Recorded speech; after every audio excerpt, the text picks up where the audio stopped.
ও, আমি বনের সবচেয়ে চালাক শেয়াল। বন্ধু কাঠবিড়ালি, তুমি কি জানো বনের ওপারে নাকি একটা নতুন গাছের সন্ধান পাওয়া গেছে? যে সে গাছে নাকি অনেক বাদাম ফলেছে, সবাই সেখানে যাচ্ছে। সত্যি? আমি যাচ্ছি, দেখে আসি। আমি যাচ্ছি, যত তাড়াতাড়ি সম্ভব। হ্যাঁ, এবার আমার পালা। এতগুলো বাদাম, আজ দারুণ দিন। নিজের মনে।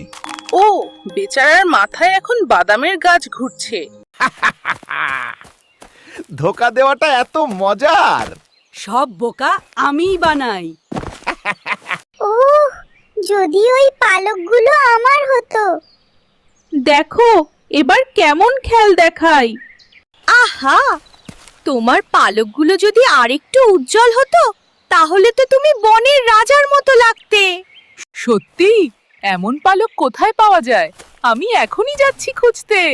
এই পালকগুলো এখন আমার সাজে লাগবে। এই ধূর্ত লালুকে একটা শিক্ষা দিতে হবে। কিন্তু কিভাবে? ও তো খুব চালাক।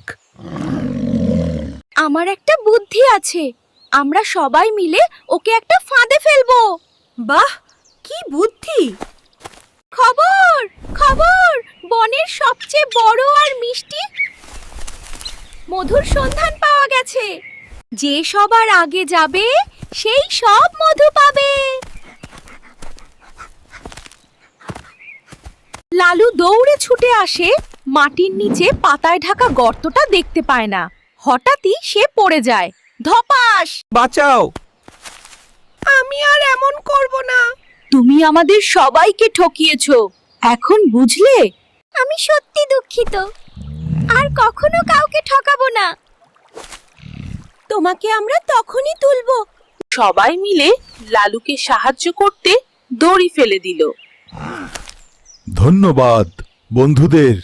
আমি এখন সত্যিই বদলে গেছি। Ano, hari ko speedy uncal, yara nikita.